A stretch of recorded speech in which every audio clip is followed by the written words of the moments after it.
با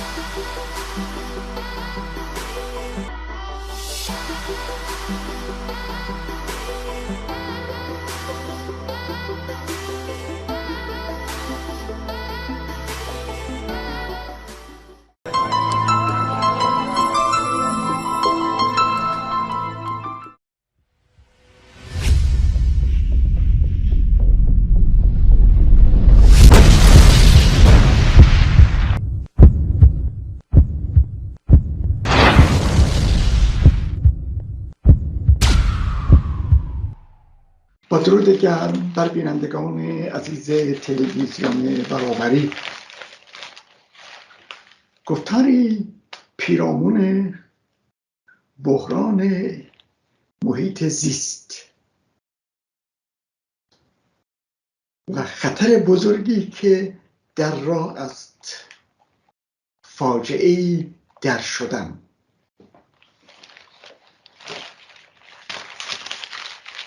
اگرچه تمام رویدادهای جهان تحت تاثیر جنگ اوکراین یا تجاوز روسیه به خاک اوکراین قرار گرفته، اما به موازات گزارش‌های مربوط به این رویداد فاجعه بار، گزارش‌ها از فاجعه دیگری در راه است، به نشانه خطری که نه تنها آینده بشر، حتی بقای نسل کنونی را تهدید میکنه. از این روز باید نگران خود باشیم. بحران زیست بومی،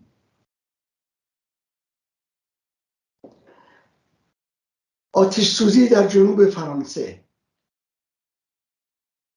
جنگل‌های زیبا در کنار مدیترانه و در ساحل اقیانوس طعمه آتش می‌شوند. در اسپانیا، در ایتالیا و در یونان. در آلمان در طی چند هفته آتش سوزی‌های وحشتناکی رخ داده و ده‌ها هزار هکتار از جنگل‌ها را از میان برداشته.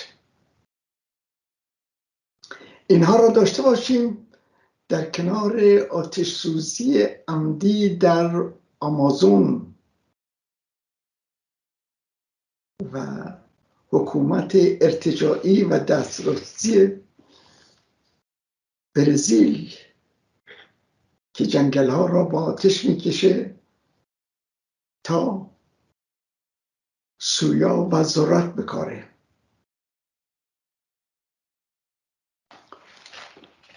در کشور خودمون سیل در استان فارس،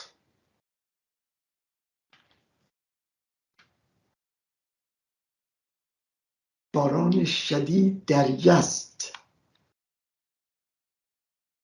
به گونه‌ای که در یک شب 50 میلیمتر باران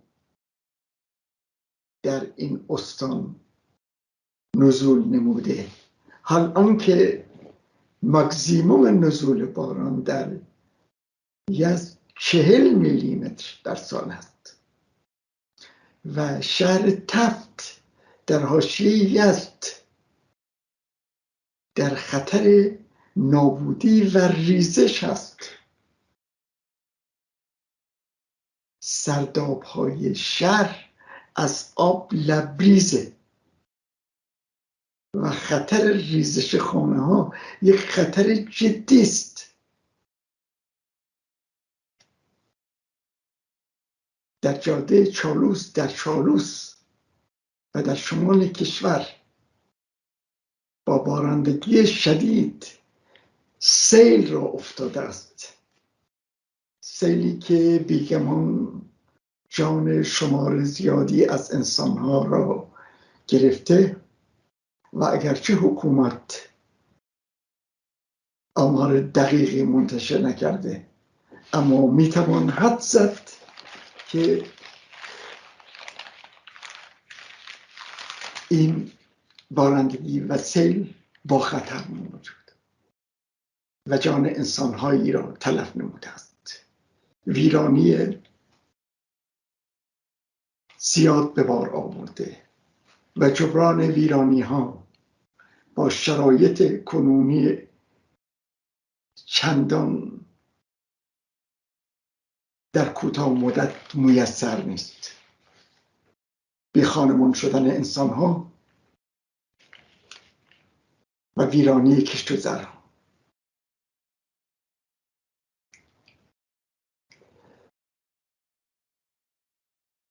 گرمای هوا از 1985 تا کنون که رقمی حدود 37 سال میشه 2 درجه بوده و اگر با این شتاب پیش بره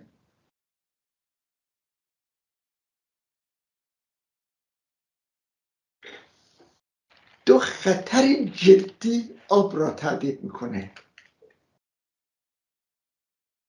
من در گفتارهای پیشینم به این مسئله اشاره کردم. نخست این که میزان آب شیرین در جهان 3% آبهای کره زمینه، یعنی 97% آبهای که ما در این کره زمین داریم آب شور و قابل شرب و قابل کشاورزی نیست. البته با هزینه سنگین میشه مقداری از اینا را نمک زدایی کرد، ولی جایگزین آب شیرین نمیشه.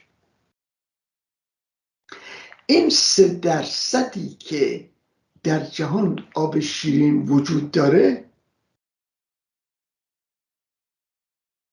بیش از 2/3 در مناطق قطبی است، یعنی یخهای طبیعی. هر میزان که از این یخها آب میشه و به اقیانوس ها میریزه از میزان آب شیرین کاسته میشه و به آب شور اضافه میشه.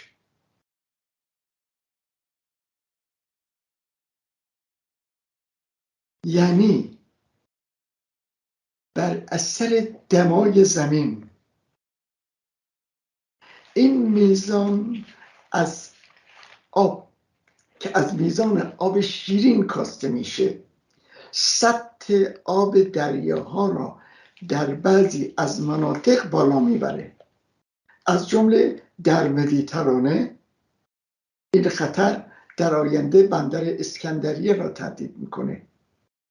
این خطر در آسیا داکا پایتخت بنگلادش را، توکیو پایتخت ژاپن را و پایتخت فیلیپین را و همینجور نقاط دیگری را در جهان به زیر آب میفرسته.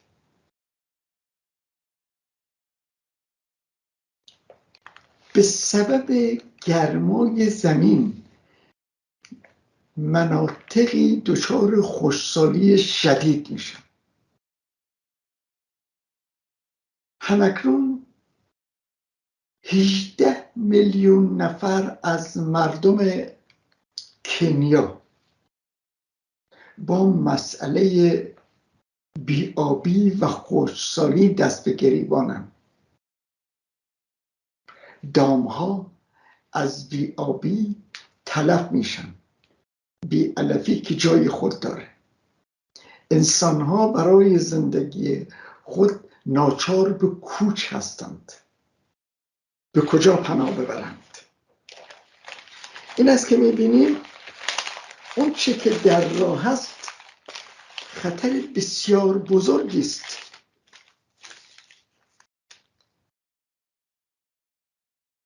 این تصویری که ملاحظه می‌فرمایید تصویری از خشکسالی کیمیا را نشان میده.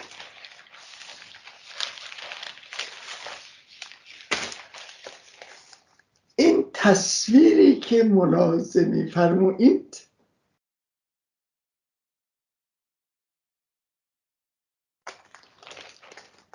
فرو رفتن آب دریاچه را نشون میده.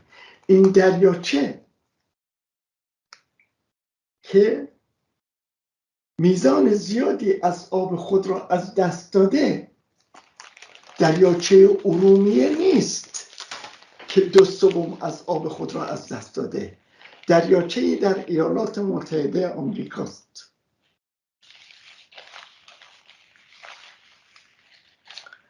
این تصویر کودک برزیلی است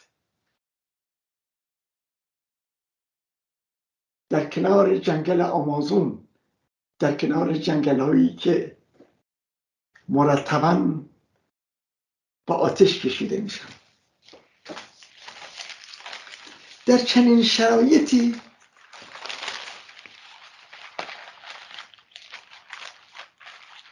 همه فریاد میزنن، مثل اون بازی که بچه‌ها میگفتن کی بود من نبودم اون بود.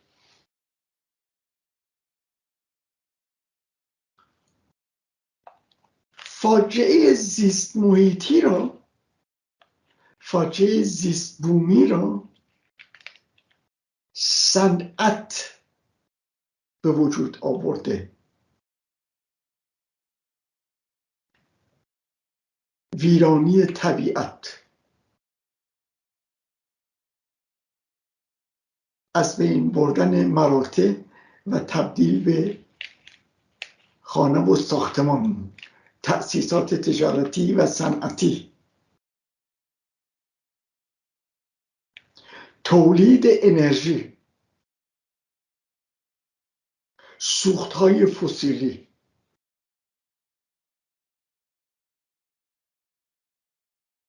خب تکلیف چیست؟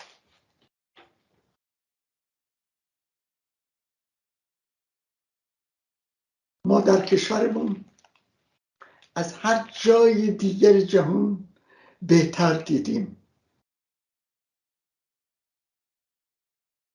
دریاچه ارومیه یک بخش برمیگرده به گرمای هوا، یک بخش برمیگرده به سیاست نادرست جمهوری اسلامی که منفذ آبها را به دریاچه ارومیه بسته. همین فاجعه را ترکیه در عراق و سوریه و تا حدود ایران به وجود آمده. برگرداندن بیش از 70% از آب رودخانه دجله و فرات به خاک ترکیه بر حجم شنزارها در سوریه و عراق و در سوریه و در عراق در همسایگی ایران افزوده، میزان طوفان شن را تشدید میکنه. شهرسازی بی‌رویه،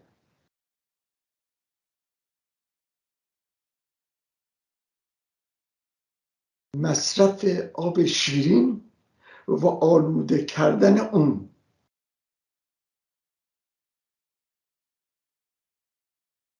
مسائلی نیست که به این آسانی بهبود پیدا کنه.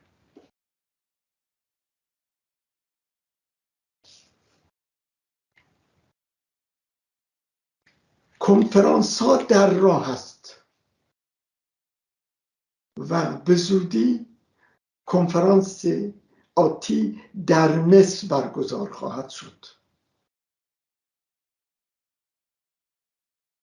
در هر کنفرانس سران کشورها و مشاورانشون یا نمایندگانشون میشینند، به قول قدیمیا گفتند و نشستند و برخاستند، بحث میکنن، گفتگو میکنن، در ظاهر قطعنامه صادر میکنن، در عمل هر که کار خودشو انجام میده و هیچ کس حاضر نیست قدمی جدی در این راه برداره.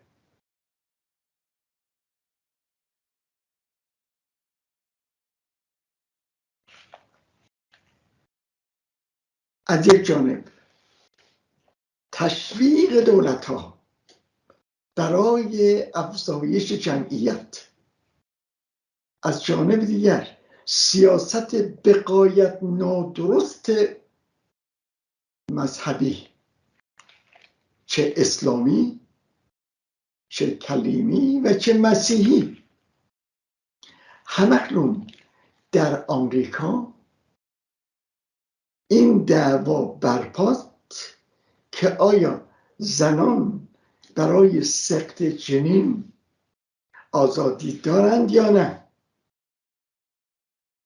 قضات دیوان عالی کشور آمریکا که 6 تن از اونا از حزب جمهوری خواست میگن نه. به دختر 10 ساله‌ای که در یکی از ایالت‌های آمریکا تجاوز شده، برای سقط جنین بایستی از اون ایالت به ایالت دیگری مسافرت کنه و در ایالت دیگری که سقط جنین مجازه سقط جنین کنه. یعنی ارتجاع حاکم اجازه نمیده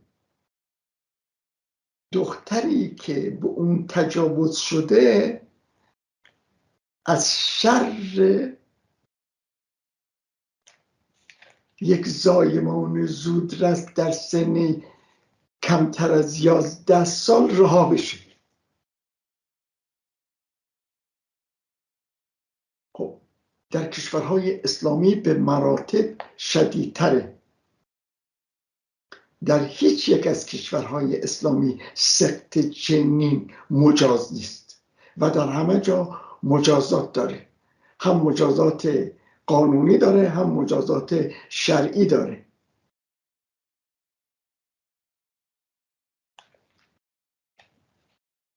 متناسب با افزایش جمعیت مواد غذایی تأمین نمیشه. برای تأمین مواد غذایی بایستی تغذیه دامها و طیور را فراهم کرد، زمینهای بیشتری را زیر کشت برد و آبیاری کرد. به آب میرسه آب کمه، به زمین میرسه زمین کمه. وقتی که شرایط پرورش دام و طیور وجود نداره، وقتی که شرایط افزایش مواد غذایی وجود نداره، افزایش جمعیت به چه معناست؟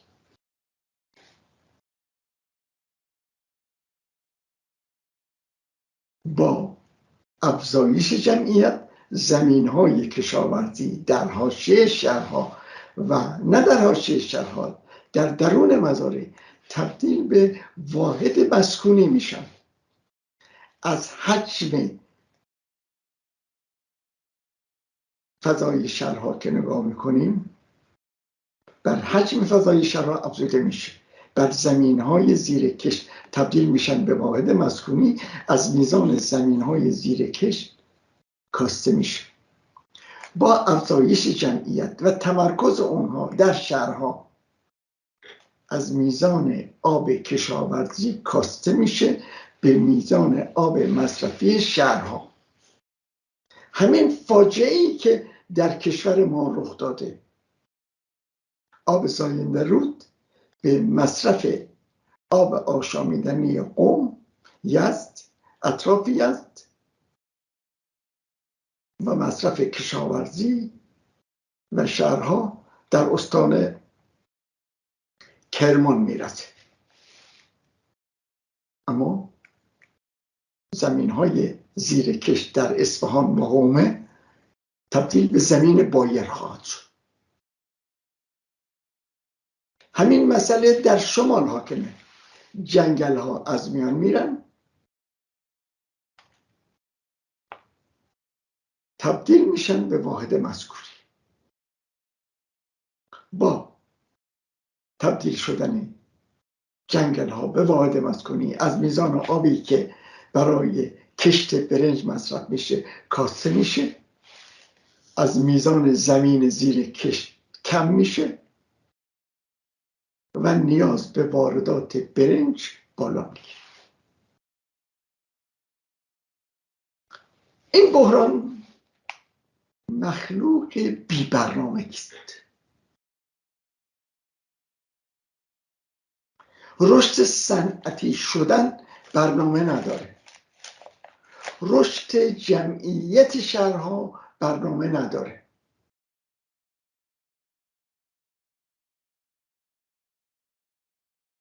سوختهای فسیلی مرتب از زمین خارج میشن، در واحدهای مسکونی یا صنعتی سوخته میشن، تبدیل میشن به گرما و دمای زمین رو بالا میبرن. فاجعه در پی فاجعه. میبینیم حتی در کشوری مثل آلمان هم با 1 ساعت بارندگی در یک منطقه نیمه کوهستانی اونچنان سیلی جاری میشه که 30 تا 40 میلیارد یورو هزینه وارد میکنه، خسارت وارد میکنه، چند هزار نفر را بی خانمان میکنه، شمار زیادی را از بین میبره و شمار زیادی را مجروح. حالا این فاجعه در بنگلادش کشتار 10,000 داره، در فیلیپین کشتار رقم انبوه داره و همینجور در اندونزی و هر جای دیگر جهان که ما روش نظر بندازیم.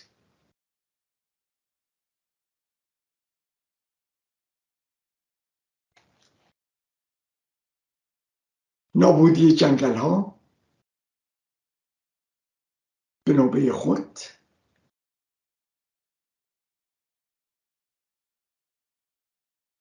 دمای هوا را بالا میبره. درخت‌ها که با تراوت خود از میزان گرمای هوا میکاهند و بخشی از انرژی را جذب میکنند، این انرژی آزاد و رها میشه. با پایین رفتن سطح دریاچه ها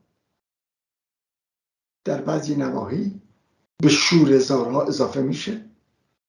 امروز خطری که از جانب دریاچه رضائیه یا دریاچه ارومیه وجود داره طوفان نمک. اگر نمکی که در ساحل این دریاچه جمع میشه با بادهای شدید پخش بشه، باغ‌های میوه آذربایجان شرقی، جنوبی و غربی را از بین میبره. زمین‌های زیادی را تبدیل میکنه به شوره‌زار. همون گونه که بالا اومدن آب در دلتای مکونگ در ویتنام زمین حاصلخیز مکونگ را تبدیل به شوره‌زاری کرده که از میزان تولید برنج کاسته شده، همینجور زمین کشاورزی آذربایجان که یک منبع مهم تأمین غله و مواد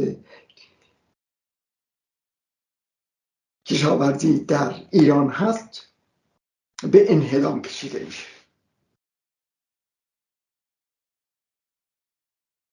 تغییر آب و هوایی باعث میشه که در فصل تابستون در فارس و در یزد بارون بباره، در حالی که در این مناطق در فصل پاییز و زمستون بارون میاد و در فصل تابستون بارون نمیاد. در کشورهای اروپایی که در فصل تابستون بارون میاد، چند سال است که در تابستونها مردم با تابستانهای خشک مواجهند و بخشی از جنگل‌ها در این کشورها هم از بین میره.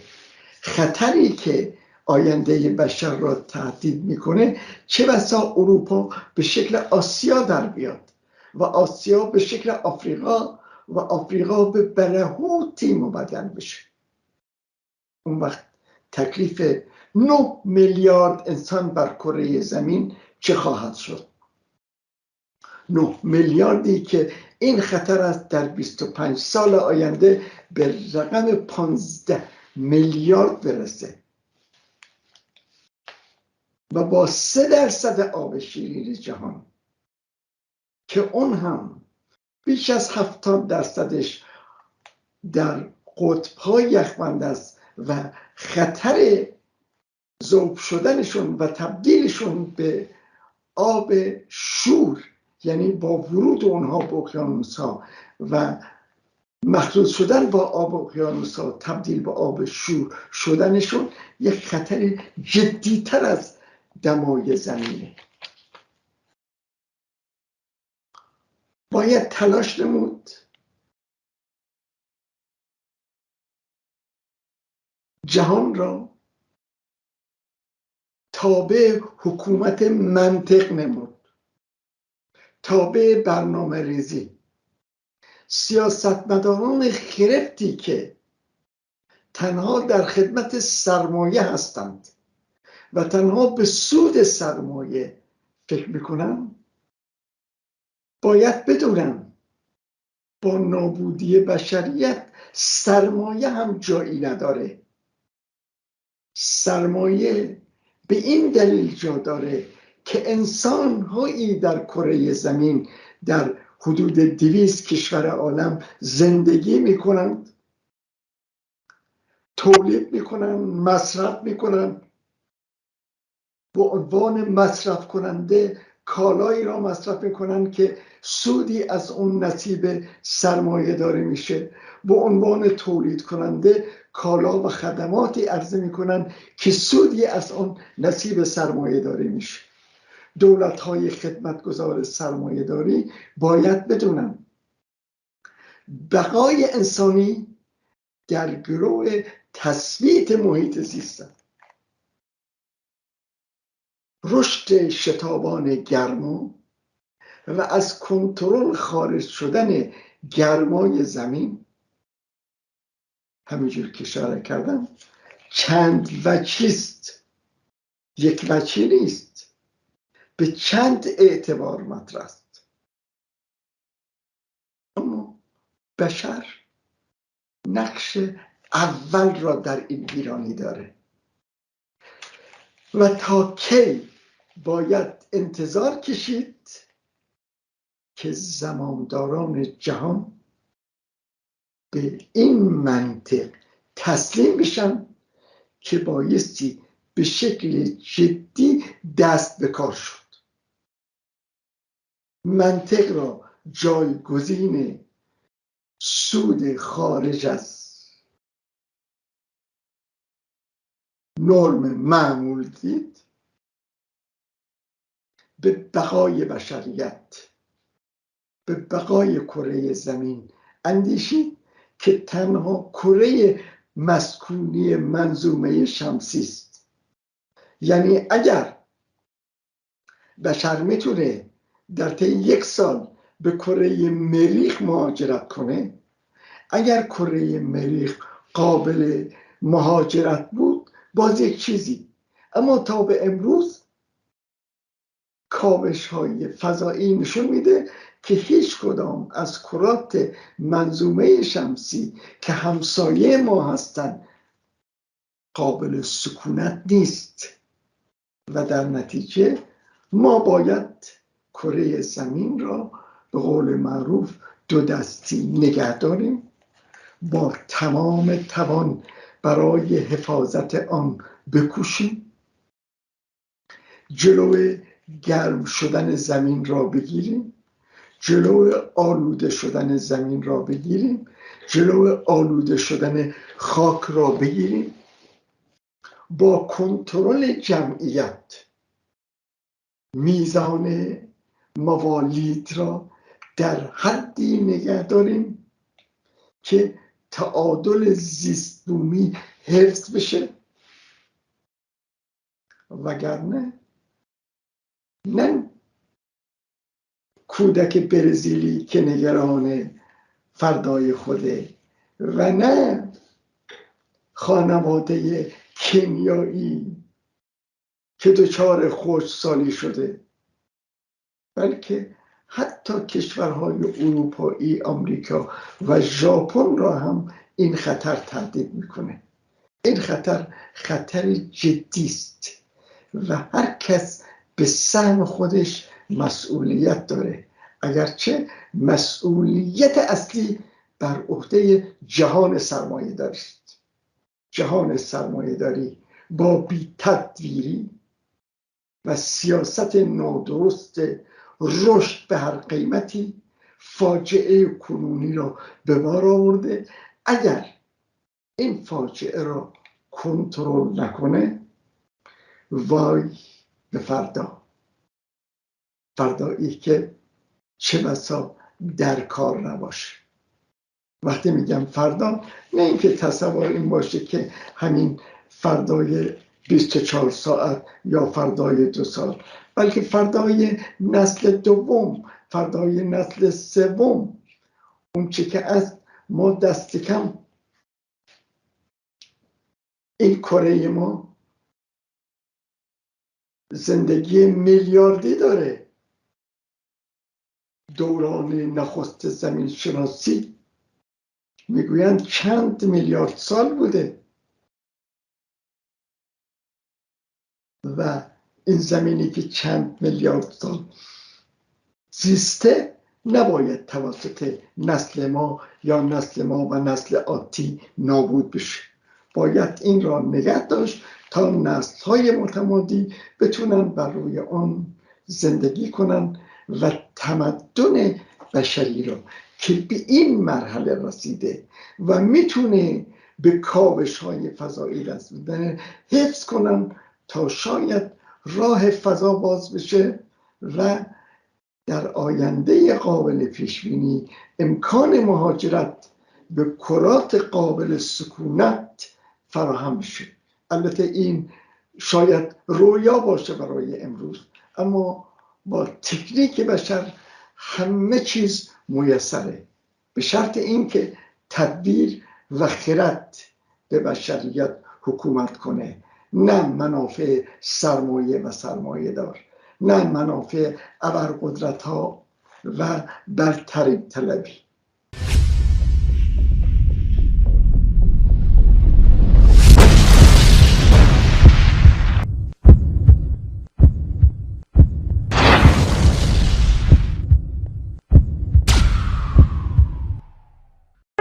اجازه شوهرتون رو داری؟ شوهر من معتاده، توی زندونه 20 ماه به من خرجی نداده. من کنیز نمیخوام، ولی از یک خانومم بدم میاد.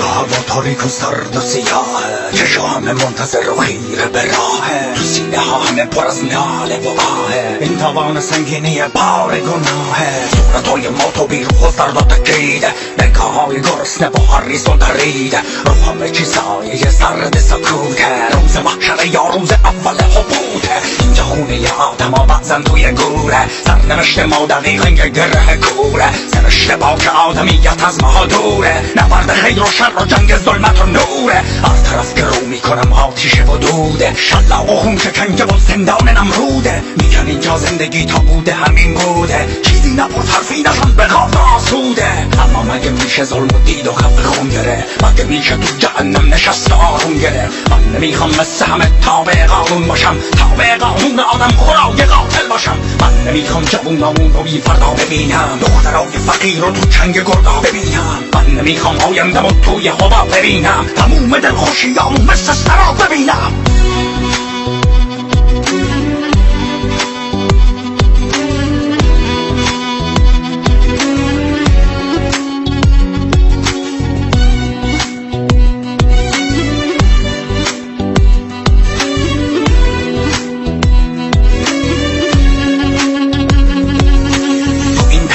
مسیری و راه گریز نداری غرق این منجلابی و هیچ امیدی نداری تا کی میخوای بشینی و دست روی دست بذاری فکر میکنی اوضاع درست میشه با گریه زاری وقتی سزای حرفت زدن تنابه داره وقتی دست عدالتم زیر تیغ تتاره انتظاری نداشته باشه روز خوش ببینی حقته که پست و حقیق رو بی شرف بمیری وقتی بول شام شب بچه ها تو نداری وقتی دختر معصومت شبا میره سواری وقتی که سجده میزنی اما بازم نداری زنت میره زیر لحاف حاجی بازاری برای چی نشستی و این برزخو میبینی منتظری از اون بالا کفتر بیاد بگیری بلند شو حقتو بگیر نامردار و ادب کن انتقام تو بگیر و دنیا رو زیر رو کن حرفام این حقیقت تلخ خودم میدونم اما بدون من تو چشم درد تو رو میخونم من نمیخوام که تو از من یه قهرمان بسازی قهرمان زندگی نباشی بدجودی بازی سیاسی های بی پدر همه شدن رفوزه وقتشه که مذهب و دین رو بندازی تو کوزه راه نجات تو نه از دین نه از سیاست عقل تو بنداز بکن نمون تو این حماقت دانش و منطق اگه سرلوحه کارت بشه شاید امیدی به نجات نسل انسان باشه شاید امیدی به نجات نسل انسان باشه فلسفه و منطق و عرفان حقیقی بجوی دست از این ملغمه مذهب پرشر بشوی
La servitude moderne est une servitude volontaire, consentie par la foule des esclaves qui rampent à la surface de la terre. Ils achètent eux-mêmes toutes les marchandises qui les asservissent toujours un peu plus. Ils courent eux-mêmes derrière un travail toujours plus aliénant, que l'on consent généreusement à leur donner s'ils sont suffisamment sages. Ils choisissent eux-mêmes les maîtres qu'ils devront servir. Pour que cette tragédie mêlée d'absurdité ait pu se mettre en place, il a fallu tout d'abord ôter aux membres de cette classe toute conscience de son exploitation et de son aliénation. Voilà bien l'étrange modernité de notre époque. Contrairement aux esclaves de l'Antiquité, aux serfs du Moyen-Âge ou aux ouvriers des premières révolutions industrielles, nous sommes aujourd'hui devant une classe totalement asservie, mais qui ne le sait pas, ou plutôt, qui ne veut pas le savoir. Ils ignorent par conséquent la révolte, qui devrait être la seule réaction légitime des exploités. Ils acceptent sans discuter la vie pitoyable que l'on a construite pour eux. Le renoncement et la résignation sont la source de leur malheur. Voilà le mauvais rêve des esclaves modernes, qui n'aspirent finalement qu'à se laisser aller dans la danse macabre du système de l'aliénation.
À mesure qu'ils construisent leur monde par la force de leur travail aliéné, le décor de ce monde devient la prison dans laquelle il leur faudra vivre.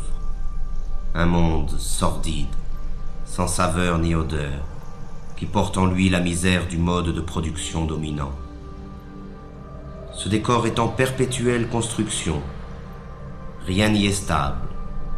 La réflexion permanente de l'espace qui nous entoure trouve sa justification dans l'amnésie généralisée et l'insécurité dans lesquelles doivent vivre ses habitants.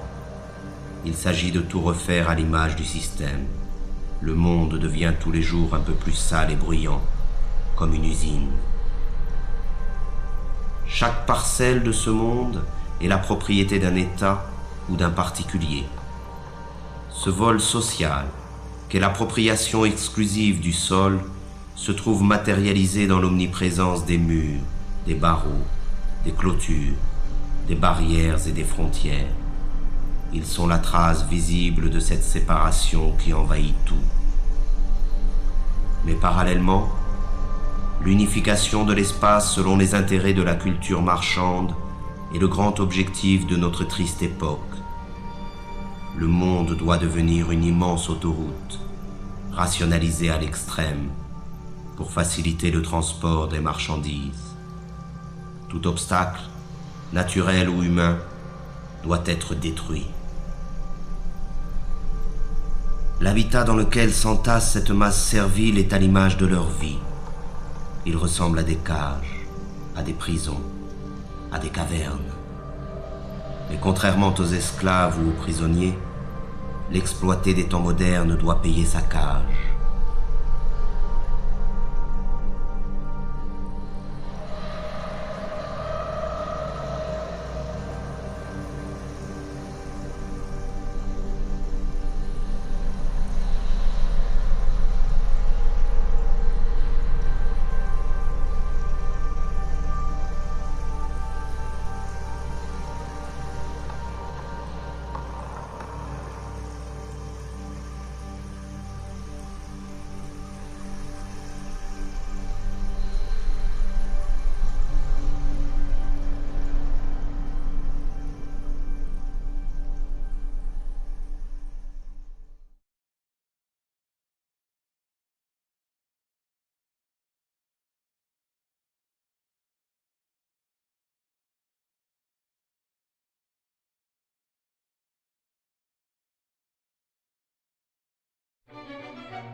Et c'est dans ce logis étroit et lugubre qu'il entasse les nouvelles marchandises qui devraient, selon les messages publicitaires omniprésents, lui apporter le bonheur et la plénitude.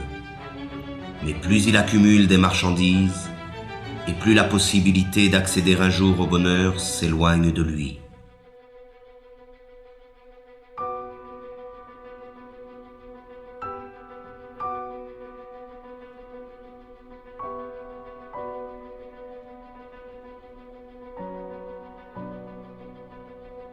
La marchandise, idéologique par essence, dépossède de son travail celui qui la produit et dépossède de sa vie celui qui la consomme. Dans le système économique dominant, ce n'est plus la demande qui conditionne l'offre, mais l'offre qui détermine la demande. C'est ainsi que de manière périodique, de nouveaux besoins sont créés qui sont vite considérés comme des besoins vitaux par l'immense majorité de la population. Ce fut d'abord la radio, puis la voiture, la télévision, l'ordinateur et maintenant le téléphone portable. Toutes ces marchandises, distribuées massivement en un laps de temps très limité, modifient en profondeur les relations humaines. Elles servent d'une part à isoler les hommes un peu plus de leurs semblables et d'autre part à diffuser les messages dominants du système. Les choses qu'on possède finissent par nous posséder.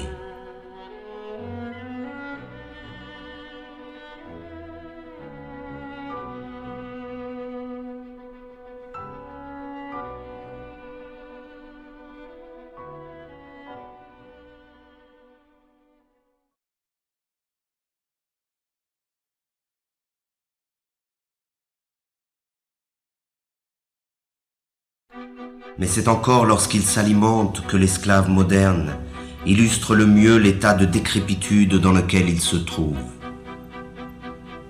Disposant d'un temps toujours plus limité pour préparer la nourriture qu'il ingurgite, il en est réduit à consommer à la va-vite ce que l'industrie agrochimique produit.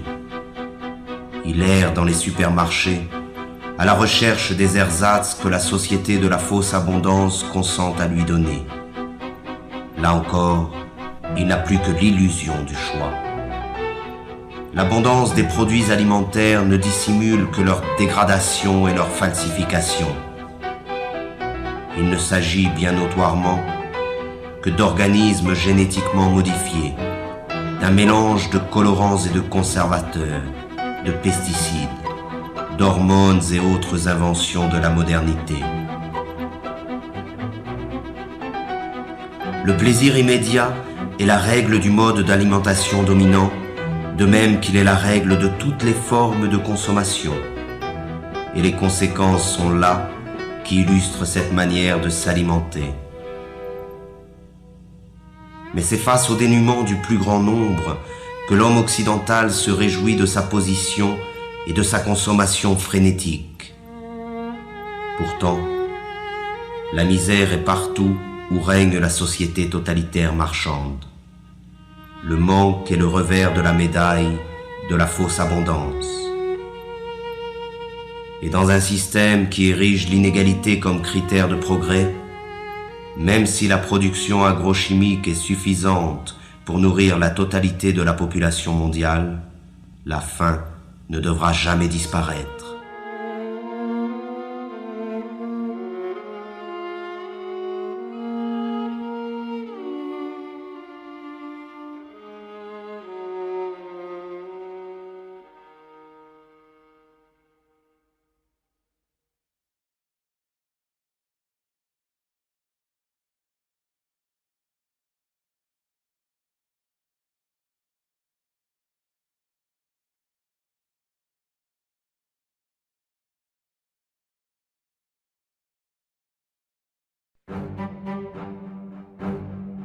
L'autre conséquence de la fausse abondance alimentaire est la généralisation des usines concentrationnaires et l'extermination massive et barbare des espèces qui servent à nourrir les esclaves.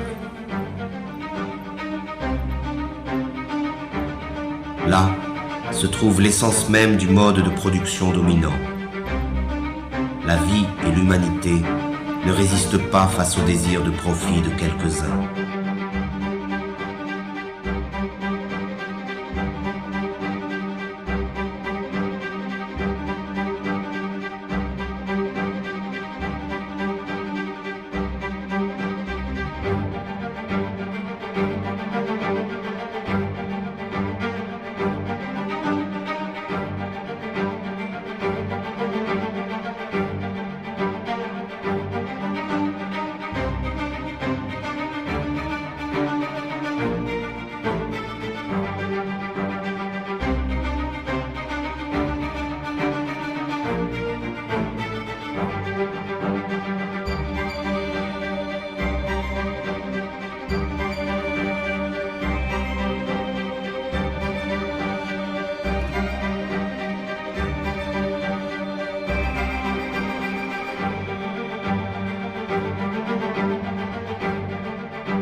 Le pillage des ressources de la planète, l'abondante production d'énergie ou de marchandises, les rejets et autres déchets de la consommation ostentatoire hypothèquent gravement les chances de survie de notre Terre et des espèces qui la peuplent. Mais pour laisser libre cours au capitalisme sauvage, la croissance ne doit jamais s'arrêter. Il faut produire, produire et reproduire encore.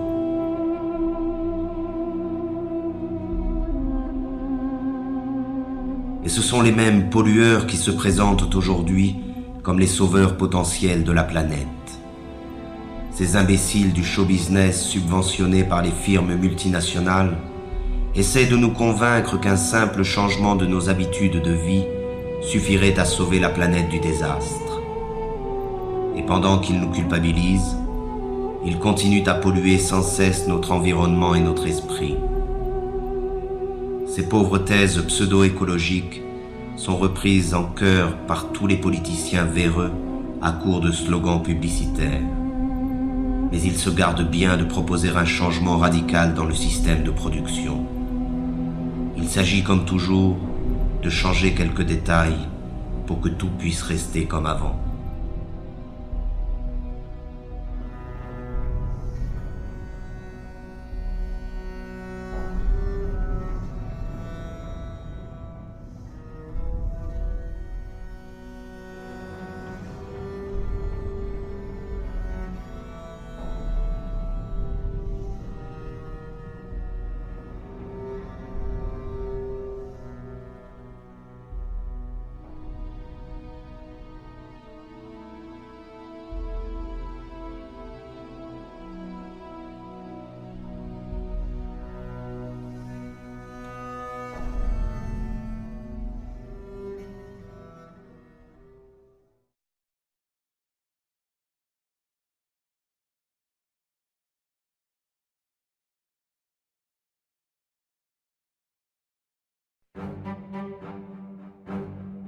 Mais pour rentrer dans la ronde de la consommation frénétique, il faut de l'argent. Et pour avoir de l'argent, il faut travailler, c'est-à-dire se vendre. Le système dominant a fait du travail sa principale valeur. Et les esclaves doivent travailler toujours plus pour payer à crédit leur vie misérable. Ils s'épuisent dans le travail, perdent la plus grande part de leur force vitale et subissent les pires humiliations. Ils passent toute leur vie à une activité fatigante et ennuyeuse pour le profit de quelques-uns. L'invention du chômage moderne est là pour les effrayer et les faire remercier sans cesse le pouvoir de se montrer généreux avec eux. Que pourraient-ils bien faire sans cette torture qu'est le travail? Et ce sont ces activités aliénantes que l'on présente comme une libération. Quelle déchéance et quelle misère!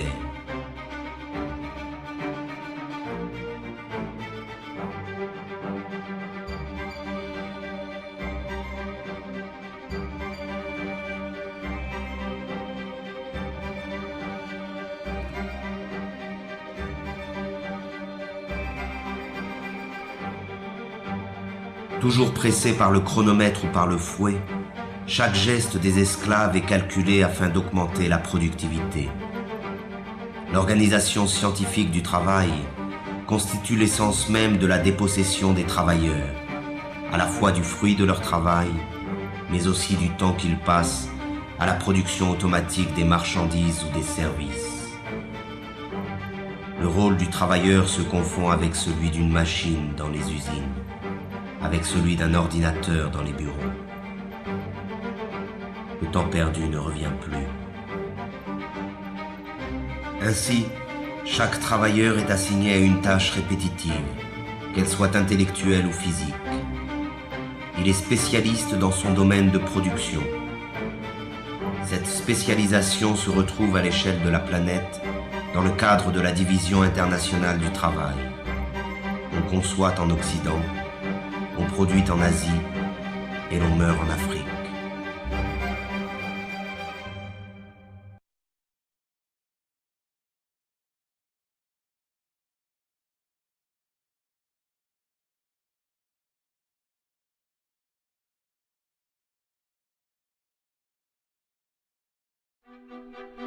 L'esclave moderne aurait pu se contenter de sa servitude au travail. Mais à mesure que le système de production colonise tous les secteurs de la vie, le dominé perd son temps dans les loisirs, les divertissements et les vacances organisées.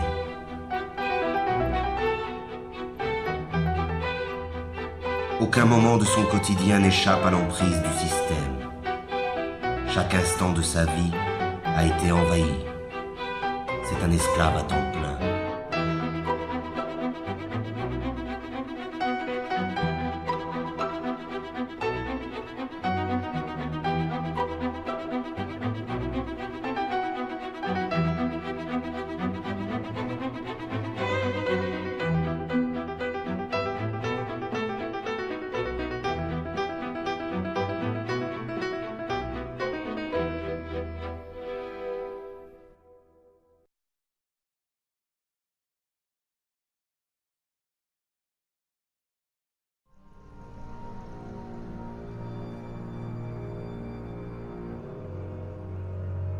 La dégradation généralisée de son environnement, de l'air qu'il respire et de la nourriture qu'il consomme, le stress de ses conditions de travail et de l'ensemble de sa vie sociale sont à l'origine des nouvelles maladies de l'esclave moderne.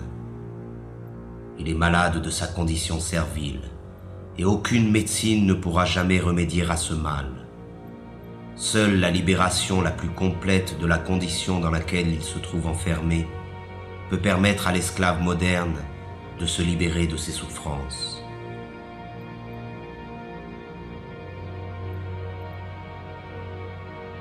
La médecine occidentale ne connaît qu'un remède face aux maux dont souffrent les esclaves modernes, la mutilation.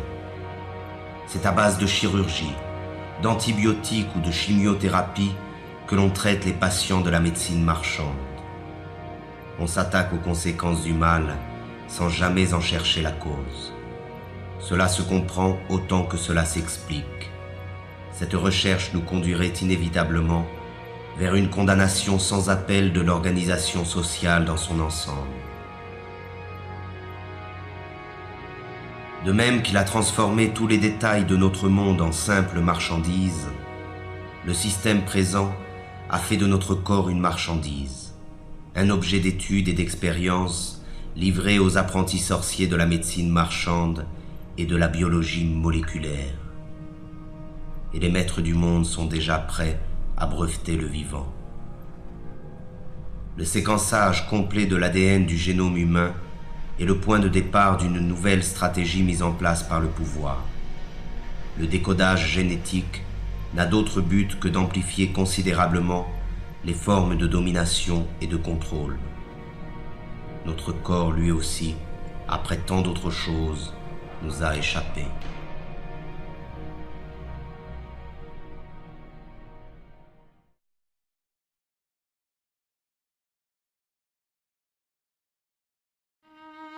Le meilleur de sa vie lui échappe, mais il continue, car il a l'habitude d'obéir depuis toujours. L'obéissance est devenue sa seconde nature. Il obéit sans savoir pourquoi, simplement parce qu'il sait qu'il doit obéir. Obéir, produire et consommer, voilà le triptyque qui domine sa vie. Il obéit à ses parents, à ses professeurs, à ses patrons, à ses propriétaires, à ses marchands. Il obéit à la loi et aux forces de l'ordre. Il obéit à tous les pouvoirs car il ne sait rien faire d'autre. La désobéissance l'effraie plus que tout, car la désobéissance, c'est le risque, l'aventure, le changement. Mais de même que l'enfant panique lorsqu'il perd de vue ses parents, l'esclave moderne est perdu sans le pouvoir qui l'a créé. Alors il continue d'obéir.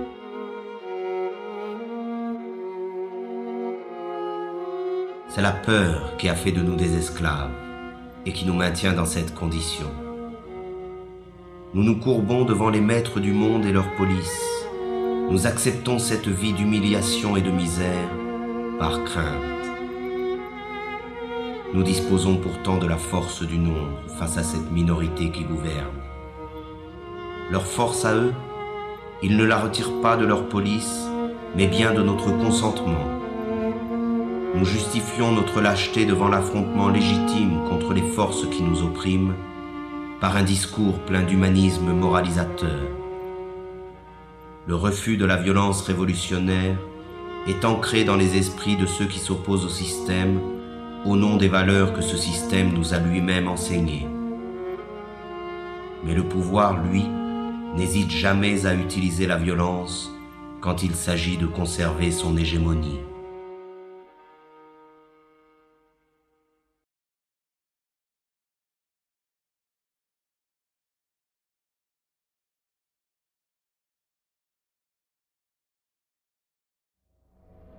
Pourtant, il y a encore des individus qui échappent au contrôle des consciences, mais ils sont sous surveillance. Toute forme de rébellion ou de résistance est de fait assimilée à une activité déviante ou terroriste. La liberté n'existe que pour ceux qui défendent les impératifs marchands. L'opposition réelle au système dominant est désormais totalement clandestine. Pour ses opposants, la répression est la règle en usage. Et le silence de la majorité des esclaves face à cette répression trouve sa justification dans l'aspiration médiatique et politique à nier le conflit qui existe dans la société réelle.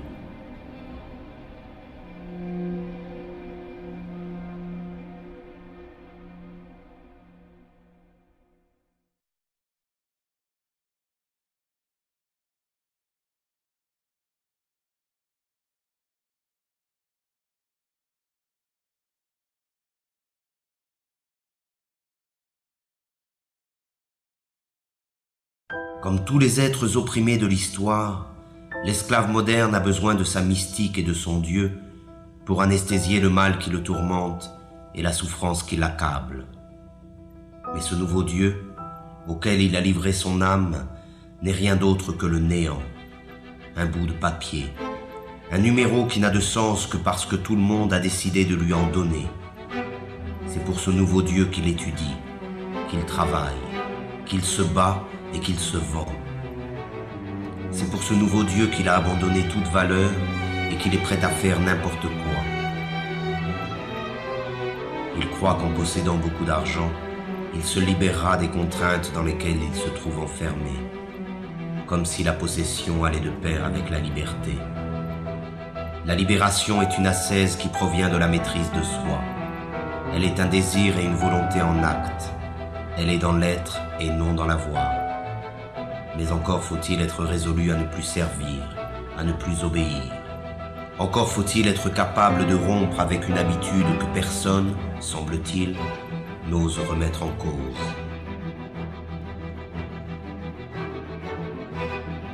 Or, l'esclave moderne est persuadé qu'il n'existe pas d'autre alternative à l'organisation du monde présent. Il s'est résigné à cette vie car il pense qu'il ne peut y en avoir d'autre. Et c'est bien là que se trouve la force de la domination présente.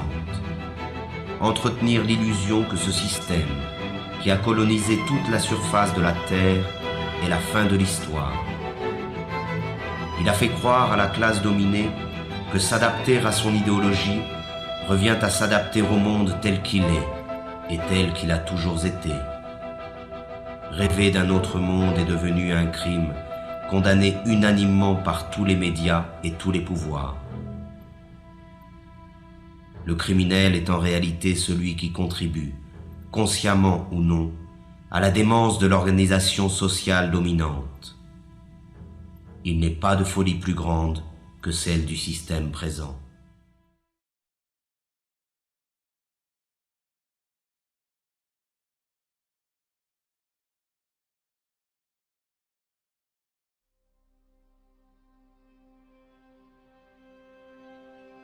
Devant la désolation du monde réel, il s'agit pour le système de coloniser l'ensemble de la conscience des esclaves. C'est ainsi que dans le système dominant, les forces de répression laissent progressivement place à la dissuasion, qui, dès la plus petite enfance, accomplit son œuvre de formation des esclaves. Ils doivent oublier leurs conditions serviles, leur prison et leur vie misérable. Il suffit de voir cette foule hypnotique connectée devant tous les écrans qui accompagnent leur vie quotidienne.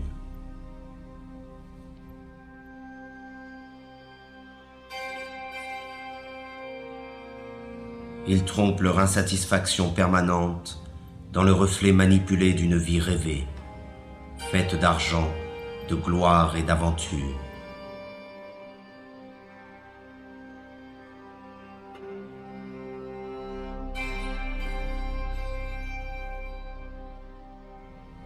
Mais leurs rêves sont tout aussi affligeants que leur vie misérable.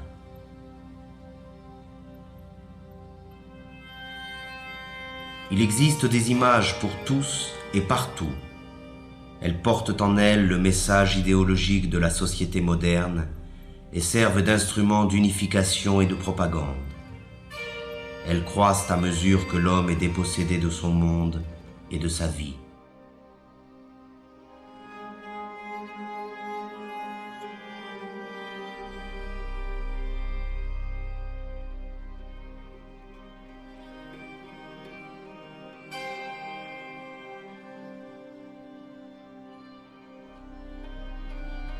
C'est l'enfant qui est la cible première de ces images, car il s'agit d'étouffer la liberté dans son berceau.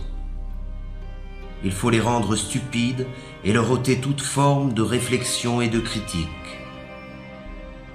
Tout cela se fait bien entendu avec la complicité déconcertante de leurs parents, qui ne cherchent même plus à résister face à la force de frappe cumulée de tous les moyens modernes de communication. Ils achètent eux-mêmes toutes les marchandises nécessaires à l'asservissement de leur progéniture. Ils se dépossèdent de l'éducation de leurs enfants et la livrent en bloc au système de l'abrutissement et de la médiocrité. Il y a des images pour tous les âges et pour toutes les classes sociales. Et les esclaves modernes confondent ces images avec la culture et parfois même avec l'art. On fait appel aux instincts les plus sordides pour écouler les stocks de marchandises. Et c'est encore la femme, doublement esclave dans la société présente, qui en paie le prix fort. Elle en est réduite à être un simple objet de consommation. La révolte elle-même est devenue une image que l'on vend pour mieux en détruire le potentiel subversif. L'image est toujours aujourd'hui la forme de communication la plus simple et la plus efficace. On construit des modèles, on abrutit les masses, on leur ment, on crée des frustrations. On diffuse l'idéologie marchande par l'image, car il s'agit encore et toujours du même objectif, vendre des modes de vie ou des produits, des comportements ou des marchandises, peu importe, mais il faut vendre.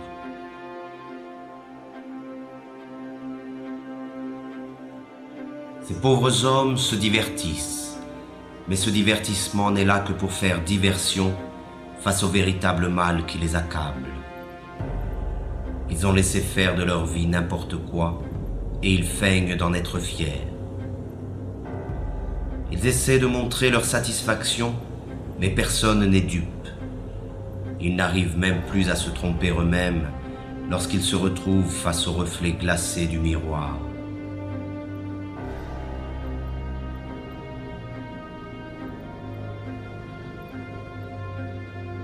Ainsi, ils perdent leur temps devant des imbéciles censés les faire rire ou les faire chanter, les faire rêver ou les faire pleurer.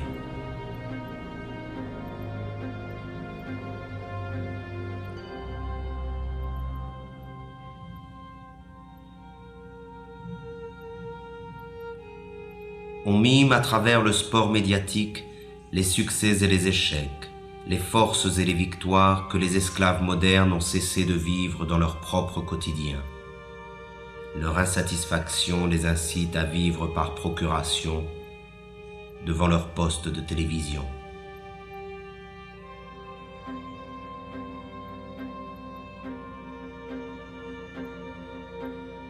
Tandis que les empereurs de la Rome antique achetaient la soumission du peuple avec du pain et les jeux du cirque, aujourd'hui, c'est avec les divertissements et la consommation du vide que l'on achète le silence des esclaves.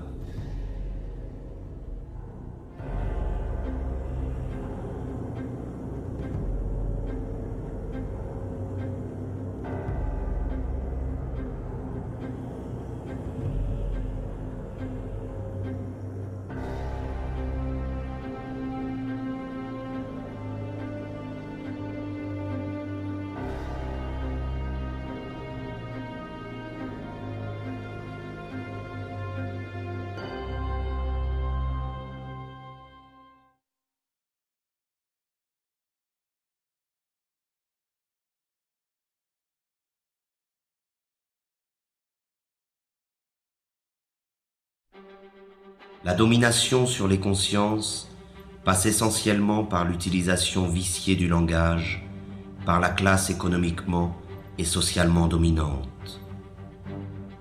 Étant détenteur de l'ensemble des moyens de communication, le pouvoir diffuse l'idéologie marchande par la définition figée, partielle et partiale qu'il donne des mots. Les mots sont présentés comme neutres et leur définition comme allant de soi. Mais sous le contrôle du pouvoir, le langage désigne toujours autre chose que la vie réelle.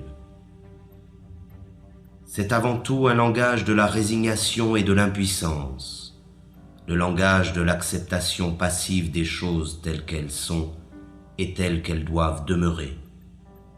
Les mots travaillent pour le compte de l'organisation dominante de la vie. Et le fait même d'utiliser le langage du pouvoir nous condamne à l'impuissance.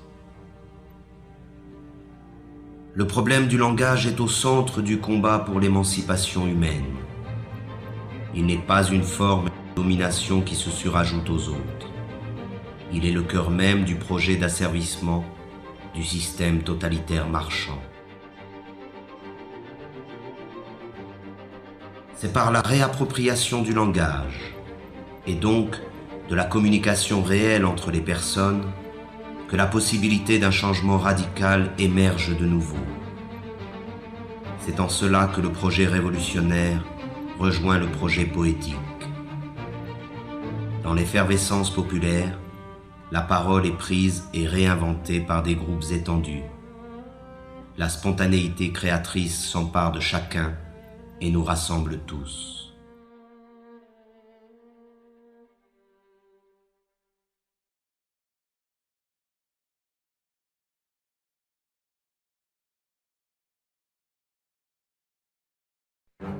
Pourtant, les esclaves modernes se pensent toujours citoyens. Ils croient voter et décider librement qui doit conduire leurs affaires, comme s'ils avaient encore le choix. Ils n'en ont conservé que l'illusion. Croyez-vous encore qu'il existe une différence fondamentale quant au choix de société dans laquelle nous voulons vivre entre le PS et l'UMP en France, entre les démocrates et les républicains aux États-Unis, entre les travaillistes et les conservateurs au Royaume-Uni?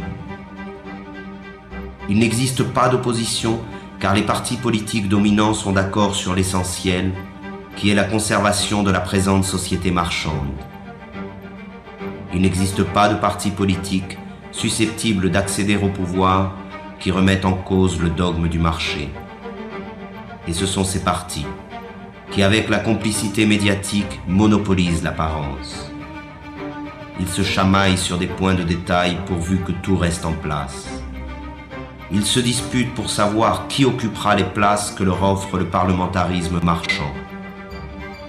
Ces pauvres chamailleries sont relayées par tous les médias dans le but d'occulter un véritable débat sur le choix de société dans laquelle nous souhaitons vivre. L'apparence et la futilité dominent sur la profondeur de l'affrontement des idées. Tout cela ne ressemble en rien, de près ou de loin, à une démocratie. La démocratie réelle se définit d'abord et avant tout par la participation massive des citoyens à la gestion des affaires de la cité. Elle est directe et participative. Elle trouve son expression la plus authentique dans l'assemblée populaire et le dialogue permanent sur l'organisation de la vie en commun. La forme représentative et parlementaire, qui usurpe le nom de démocratie, limite le pouvoir des citoyens au simple droit de vote, c'est-à-dire au néant, tant il est vrai que le choix entre gris clair et gris foncé n'est pas un choix véritable.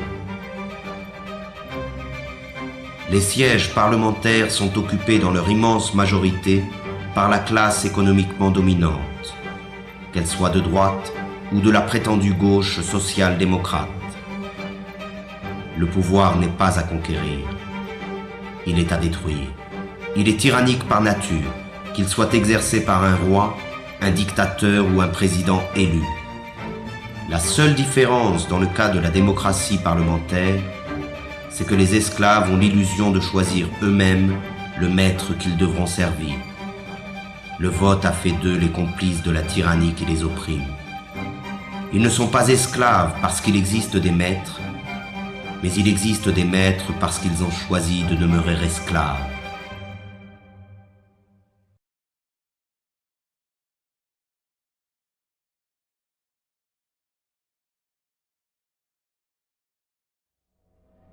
Le système dominant se définit donc par l'omniprésence de son idéologie marchande. Elle occupe à la fois tout l'espace et tous les secteurs de la vie. Elle ne dit rien de plus que produisez, vendez, consommez, accumulez. Elle a réduit l'ensemble des rapports humains à des rapports marchands et considère notre planète comme une simple marchandise. Le devoir qu'elle nous impose est le travail servile. Le seul droit qu'elle reconnaît est le droit à la propriété privée. Le seul Dieu qu'elle arbore est l'argent. Le monopole de l'apparence est total. Seuls paraissent les hommes et les discours favorables à l'idéologie dominante. La critique de ce monde est noyée dans le flot médiatique qui détermine ce qui est bien et ce qui est mal, ce que l'on peut voir et ce que l'on ne peut pas voir. Omniprésence de l'idéologie, culte de l'argent, monopole de l'apparence, parti unique sous couvert du pluralisme parlementaire, absence d'une opposition visible, répression sous toutes ses formes, volonté de transformer l'homme et le monde. Voilà le visage réel du totalitarisme moderne, que l'on appelle démocratie libérale, mais qu'il faut maintenant appeler par son nom véritable, le système totalitaire marchand. L'homme, la société et l'ensemble de notre planète sont au service de cette idéologie. Le système totalitaire marchand a donc réalisé ce qu'aucun totalitarisme n'avait pu faire avant lui: unifier le monde à son image. Aujourd'hui, il n'y a plus d'exil possible.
forces are the same that burn crosses.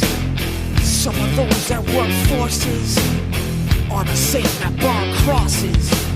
Some of those that work forces are the same that burn crosses. Some of those that work forces are the same that burn crosses.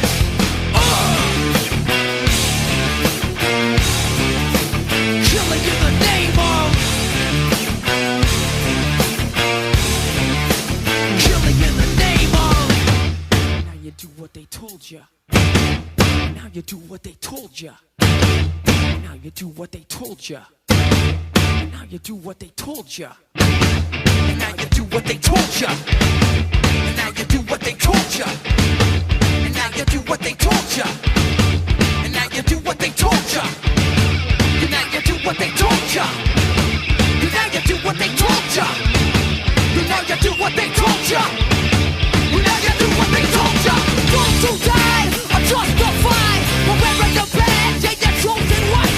You're justified. Those that died for wearing the badge and you're chosen white. Those who died are justified for wearing the badge and you're chosen white. You're justified.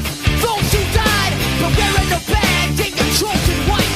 Some of those that work forces are the same that burn crosses. Some of those that work forces are the same that burn crosses. Some of those that work forces are the same that burn crosses. Some of those that work forces are the same that burn crosses.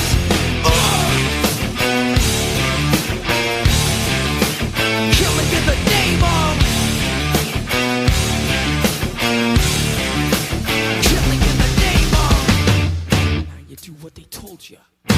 And now you do what they told you. And now you do what they told you. And now you do what they told you. And now you do what they told you. You're under control. And now you do what they told you. You're under control. And now you do what they told you. You're under control. And now you do what they told you. Now you're under control. And now you do what they told you. Now you're under control. And now you do what they told you. You're under control. And now you do what they told you. You're under control. And now you do what they told you. Those who died are justified. But wearing the bad, they get chosen white. You're justified. Those that died, but wearing the bad, they get chosen white. Justified. Those that died, but wearing the bad, they get chosen white. Come on.